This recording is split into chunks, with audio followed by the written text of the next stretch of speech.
কয়েকটা কাজ আমি বলি।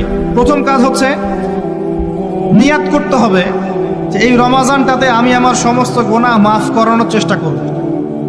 কারণ নবী সাল্লাল্লাহু আলাইহি ওয়াসাল্লাম বলেছেন, সেই ব্যক্তির জন্য ধ্বংস যে ব্যক্তি রমজান মাসকে পেয়েছে কিন্তু তার গুনাহ মাফ করাতে পারেনি। কে জানে এটা আমাদের শেষ রমাদান হতে পারে। আল্লাহ না করুক, আমরা দোয়া করি আল্লাহ পাক আমাদেরকে বেশি বেশি রমাদান দান করুক, বেশি বেশি লাইলাতুল কদর দান করুক। প্রথম শুরু হচ্ছে আপনি মাসের বাজার আগে করে ফেলবেন। আমি একটু প্র্যাকটিক্যাল কথা বলবো আর কি।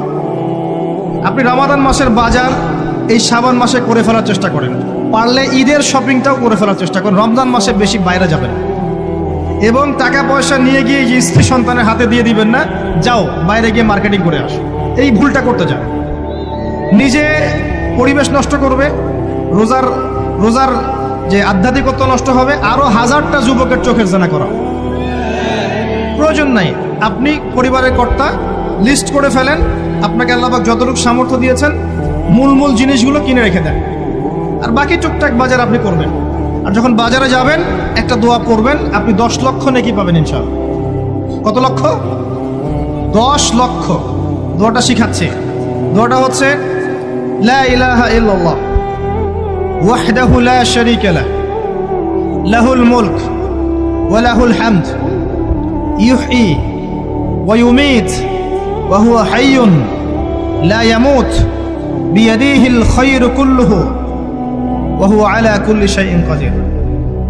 একবার পড়লে 10 লক্ষ নেকি পাবেন বাজারে গিয়ে। কেন পাবেন?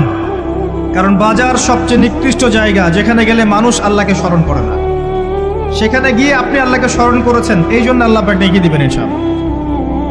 আসেন, এটা করার পর ঈদের যে শপিংটার কথা বলছি, এটা এই কারণে বলছি, লাস্টের দশকে আমরা ঈদের শপিংয়ে বেশি ব্যস্ত থাকি, এতে করে লাইলাতুল কদরটা আমরা হারিয়ে ফেলি।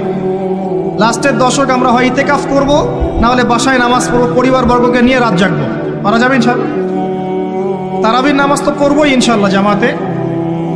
এবং আপনি 20 পড়েন আর 8 পড়েন, আপনি নামাজের কোয়ালিটিটাকে ভালো করার চেষ্টা করেন, নামাজের কোয়ালিটিটাকে বেস্ট করেন।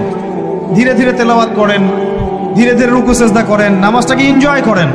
সময় নিয়ে, টাইম নিয়ে, 2 ঘন্টা সময় লাগুক, 3 ঘন্টা সময় লাগুক, এনজয় করে নামাজ পড়েন। আল্লাহ পাক তৌফিক দান করুন। এরপর শেষ রাতে আবার ওঠেন, পরিবারবর্গকে নিয়ে নামাজে দাঁড়ান, একসাথে জামাত করে নামাজ পড়েন, পরিবারে নফল নামাজ পড়েন, বাসায় বরকত হবে ইনশাআল্লাহ। রাত জাগেন, বেশি বেশি দোয়া করেন, একটু তেলাওয়াত করেন, জিকির করেন, তাসবিহ তাহলিল করেন, রাতটা কাটিয়ে দেন। শেষের দশকে মার্কেটে ঈদের শপিং করতে যায় না। ঈদের খুশি আছে, ঈদের আনন্দ আছে, ঈদে ভালো পোশাক পরবো, সব ঠিক আছে। এই খুশি কাদের জন্যে? قد أفلح من تزكى وذكر اسم ربه فصلى। কার জন্য ঈদের খুশি? যে ব্যক্তি রমজান মাসে আত্মশুদ্ধি অর্জন করতে পেরেছে, রোজা রেখেছে, যাকাত দিয়েছে, নামাজ পড়েছে, লাইলাতুল কদরে রাত জেগেছে, তারাবি পড়েছে, ইত্যাদি ইত্যাদি।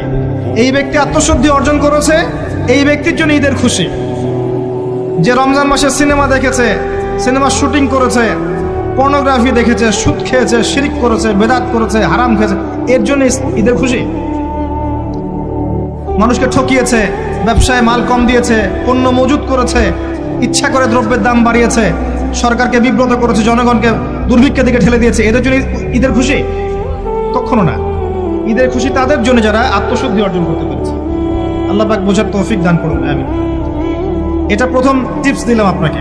এবার আসেন, আপনি রমাদানে প্ল্যান করবেন যে আপনার জীবনে বড় বড় পাপগুলো কি কি হয়েছে। এই পাপগুলো যদি মানুষের সাথে জড়িত হয়ে থাকে, আপনি মানুষের সাথে গিয়ে ক্ষমা নিয়ে নেবেন। কারো টাকা নিয়ে